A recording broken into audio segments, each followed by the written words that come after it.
Good morning. It is Saturday. No, it's not. It's Friday.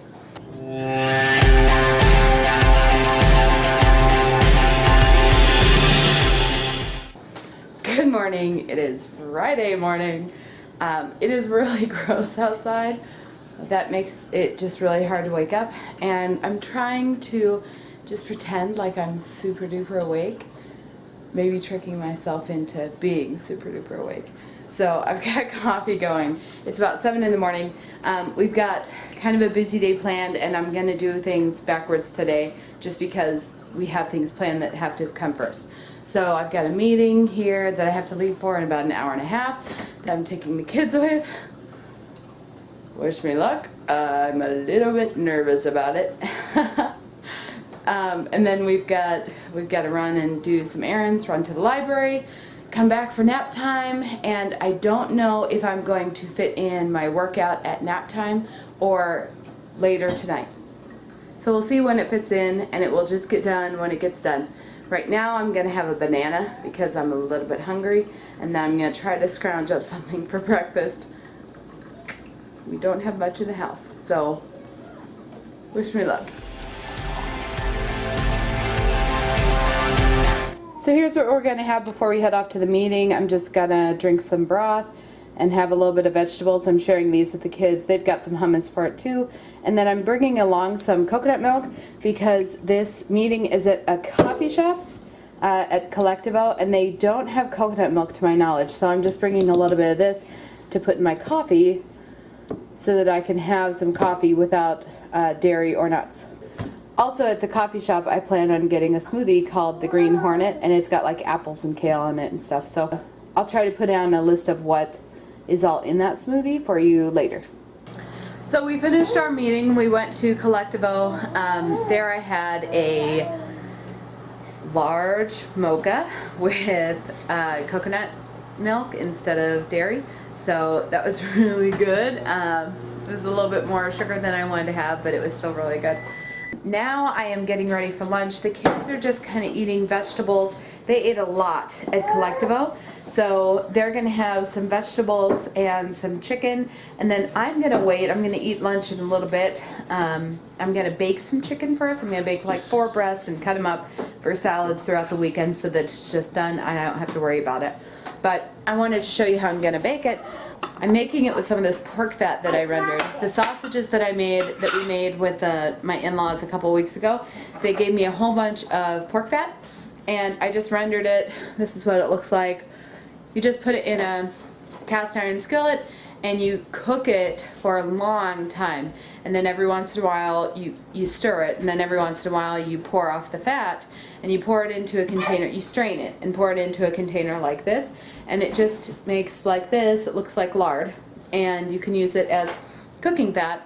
And they say that fats that are solid at room temperature like this are better for you because they're more stable, and apparently the liquid fats, or the fats that are liquid at room temperature, actually can become free radicals when they're cooked and can cause health problems like cancer. So I haven't done full depth research on it, but from what I have looked at, it sounds like for right now, until I know much more about it, I'm just kind of going to stick to the solid cooking fats, and then olive oil and stuff like that I'll still use in salads. So we'll see how that goes. Here's what my cooking's going to look like.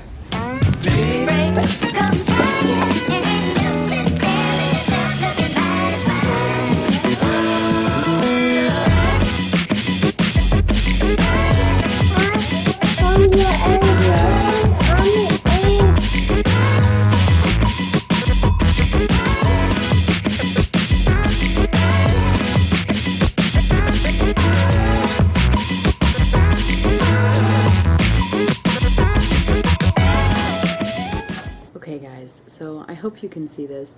I've been trying to record with the light on. I have this little measly light on my video recorder, and I know that sometimes my lighting is really awful. I'm working on it. I just can't afford the light that I want right now, so I'm saving up for it. But I have to turn the light off for now because it's right above the camera. It's right there, and it's so tiny and so bright and so close to where I'm looking at the camera that for like half an hour afterwards, all I can see is a little blind spot in my vision. So I hope it's okay. It's just not worth losing my eyesight over. So sorry if the lighting's terrible. The kids are finally asleep, so I made myself a salad. I'll show you what lunch looks like. I just took that chicken and I chopped up one chicken breast, put over some mixed greens, and put some vinaigrette on there. Also, I know that I have spelled vinaigrette wrong in some of the videos. I don't know, I just keep spelling it wrong, so if it's spelled wrong, just ignore it. Today I was going to talk about how to talk to fat people. Because I've heard some things, people have said some things to me before that are just like, really? And I think a lot of people think that they're being supportive and really they're not. So the first thing I wanted to say was how to tell someone they're fat. Because, you know, I was looking back at pictures. I'm collecting pictures to do my intro video and to do my weight video because I'm filming those this weekend. And I was looking back at some of the pictures and oh my gosh, I am, hold on, let me do the math. I right now am 86 pounds lighter than my heaviest weight. And that is actually an estimate because I stopped weighing when the scales couldn't weigh me past 350. I think I was actually 357, so I think I'm closer to like 91 pounds lighter than my heaviest weight. But we'll call it 86 just for the fun of it. I just punched myself in the chin. And I was looking back through the pictures, and there are a lot of pictures that I look at, and I think, oh my God, I didn't know I was that fat. And I now know, I now can see and look back and think, oh wow, I was really bad. And I know that I'm fat now. How did I not really know that I was fat then? And I knew I was fat. I just didn't know I was that bad. I didn't know I was that out of control. And a lot of people didn't tell me. And it sounds stupid that I would need to be told, but I think I did. The only person who ever said anything was my mom. And what she said was, you know, my husband and I were talking about trying to have kids. And what she said was, you know, I don't think that's a good idea. The only way you could healthily have a kid right now is if you were losing weight while you were pregnant. And at the time I just thought, you don't know me. I mean, I was really kind of upset that she had said that and thought, well, why would you say that? Because I thought, okay, yeah, I'm big, but I'm not that big, and I'm strong, you know, but, you know, yeah, girl, your legs and arms are strong because they're carrying around all that weight. Like, they've got to be strong enough to carry it. So, anyway, I think I needed to be told that I was big. I think I needed to be told that I needed to lose weight. And even I had doctors who didn't tell me that I needed to lose weight. That sounds really crazy, but it's true. I went to the emergency room once because I had swelling really bad in my feet. Just, I mean, immense swelling. And I went to the emergency room and they did these tests and then they came back with, well, you know, some people just swell. And that's all I was told. What they should have told me is, listen, you're too fat. You need to lose weight. You have way too much sodium in your diet. You're eating way too much crap food, and you're not drinking enough water. You're not, I mean, they should have told me a million things, and one of them should have been, listen, you need to lose weight.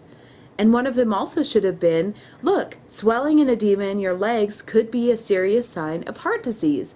And you have heart disease in your family, wisen up and lose the weight or you're gonna die. And I mean, seriously, that's what they should have told me.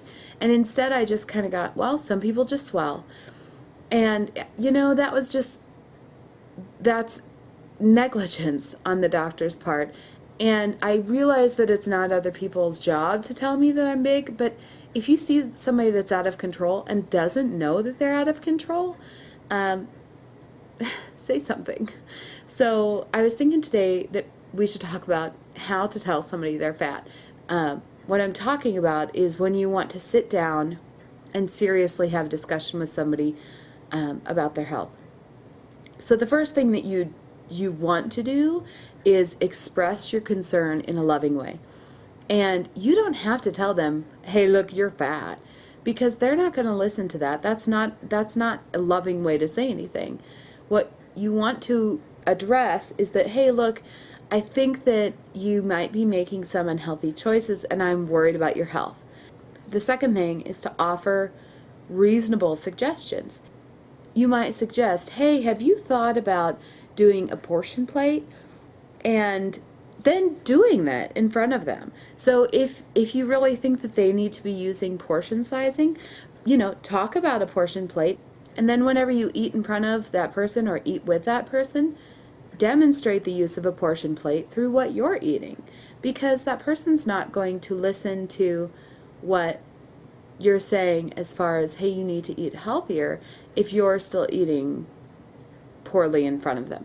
Number 3 is don't make it about the person specifically, make it about the health.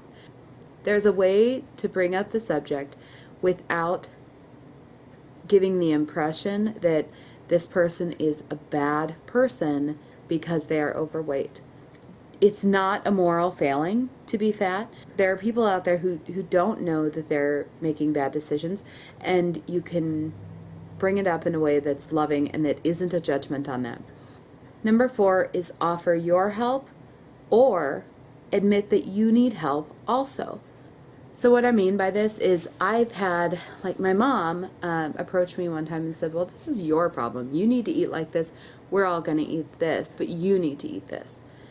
And that's not helpful. That's really ostracizing. Hey.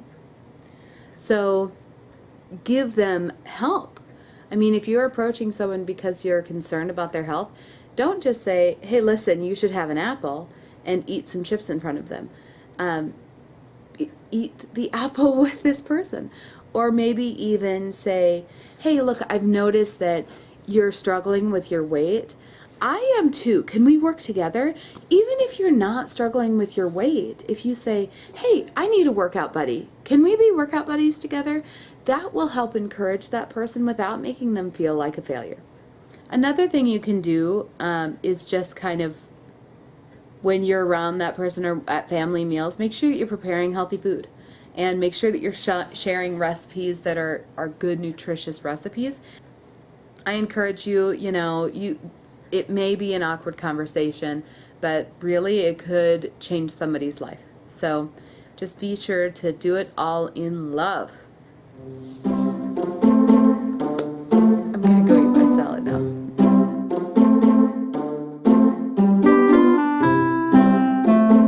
Hey guys, it's Monday night. I'm sitting here editing and I'm sick, so I've hardly recorded at all today.